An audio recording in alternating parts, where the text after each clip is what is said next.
Genèse 8. Dieu se souvint de Noé, de tous les animaux et de tout le bétail qui était avec lui dans l'arche, et Dieu fit passer un vent sur la terre, et les eaux s'apaisèrent. Les sources de l'abîme et les écluses des cieux furent fermées, et la pluie ne tomba plus du ciel. Les eaux se retirèrent de dessus la terre, s'en allant et s'éloignant, et les eaux diminuèrent au bout de 150 jours.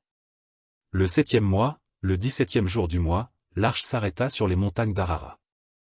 Les eaux allèrent en diminuant jusqu'au 10e mois. Le 10e mois, le 1er jour du mois, apparurent les sommets des montagnes. Au bout de 40 jours, Noé ouvrit la fenêtre qu'il avait faite à l'arche.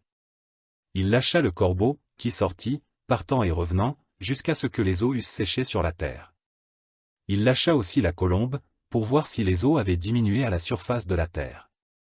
Mais la colombe ne trouva aucun lieu pour poser la plante de son pied, et elle revint à lui dans l'arche, car il y avait des eaux à la surface de toute la terre. Il avança la main, la prit, et la fit rentrer auprès de lui dans l'arche. Il attendit encore 7 autres jours, et il lâcha de nouveau la colombe hors de l'arche. La colombe revint à lui sur le soir, et voici, une feuille d'olivier arrachée était dans son bec.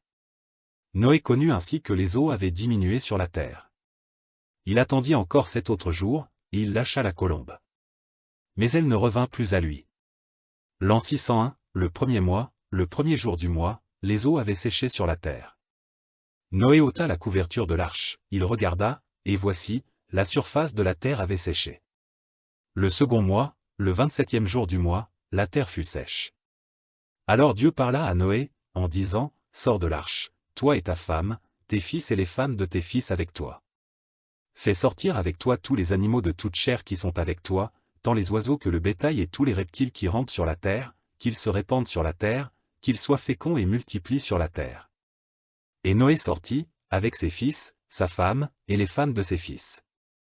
Tous les animaux, tous les reptiles, tous les oiseaux, tout ce qui se meut sur la terre, selon leurs espèces, sortirent de l'arche.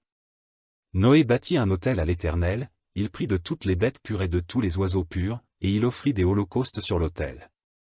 L'Éternel sentit une odeur agréable, et l'Éternel dit en son cœur, « Je ne maudirai plus la terre, à cause de l'homme, parce que les pensées du cœur de l'homme sont mauvaises dès sa jeunesse, et je ne frapperai plus tout ce qui est vivant, comme je l'ai fait.